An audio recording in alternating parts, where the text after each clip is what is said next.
So thank you for having me. Who is speaking French here?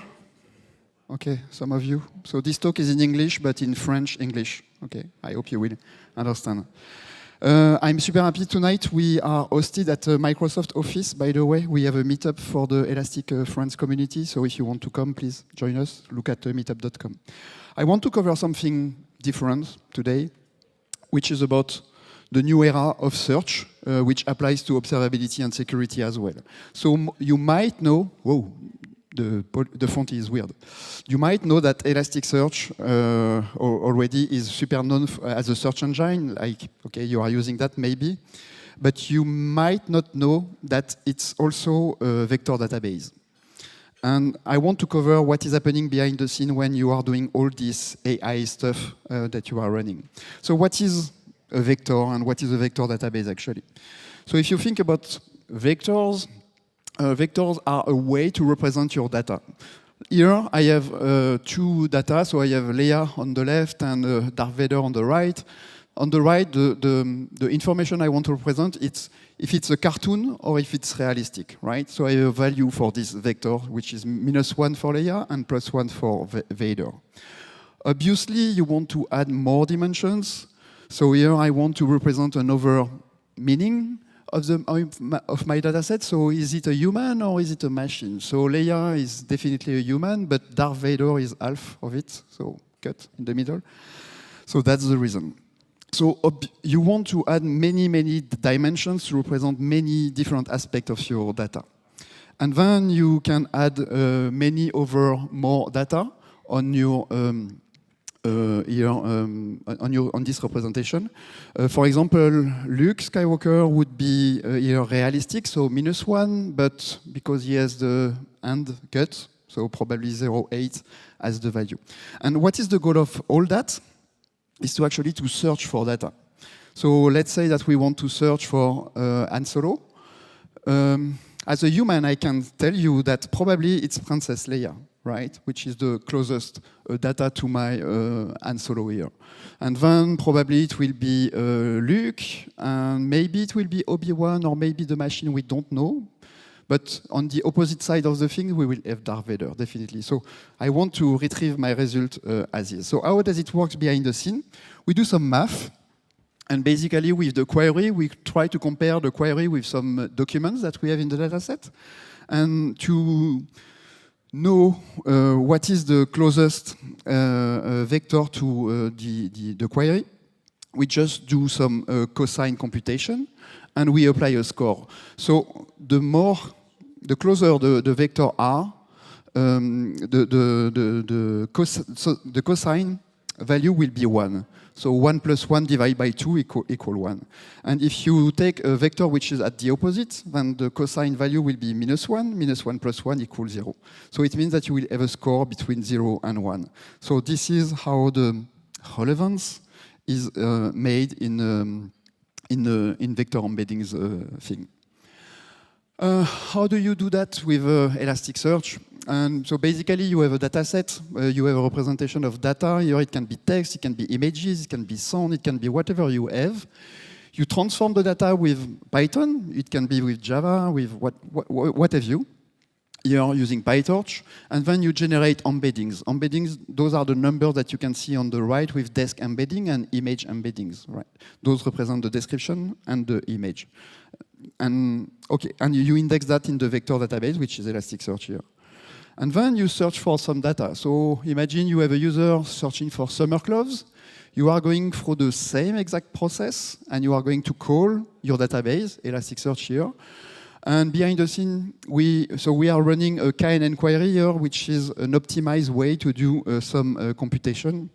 And those vector and those cosine that I mentioned previously. So you pass the vector, which represents the summer clothes, and then you ask Elasticsearch to find the closest vectors on your dataset. And because it's Elasticsearch, you have access to all the tools that you already know, like filtering, for example, by department here, because you know that you are in the women department on your store, for example. So next, let's move on ChatGPT. So ChatGPT came at some point and we say, okay, all the search engines are dead. We don't need search engines anymore. And actually it did not happen. It was an opportunity for search engine like Elasticsearch, actually because people were focusing a bit more about the use case of search, which is super interesting. So let's cover that a bit. So imagine that you are asking a question to your favorite LLM, so here, let's say OpenAI. So you send your question, and the OpenAI will answer with one answer. One of the things I don't like with that is the confidence tone of the answer. I like to put it that way with my kids when I'm speaking about them, with them about Open LLM. It's just like a friend. He might say, okay, I can tell you that this is the truth, but maybe it's not the truth, right? You have to adopt something. Also, it only gives you information on public data, right? So if I'm asking a question like this one, how much money do I have on my Revolut personal account?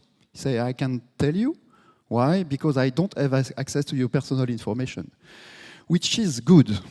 I don't want you to have access to my personal banking details, right? This is super good.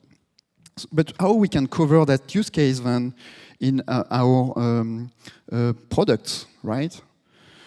So instead, you can do what we call the RAG architecture, which is basically you ask the same question that we saw. You send that to your favorite search engine, Elasticsearch, but I'm biased, I'm working at Elastic. And this is going to search for the data that you are asking for, using vector search, using standard search, and legacy search, I would say, whatever, on your business data, whatever the data is. And then it will going to give you an answer, and this answer you are going to provide that to the LLM as a context, saying, okay, this is the context. Don't go outside the context, only answer with this context, and provide me the right answer that I'm looking for. So as a demo, I hope it will work for me.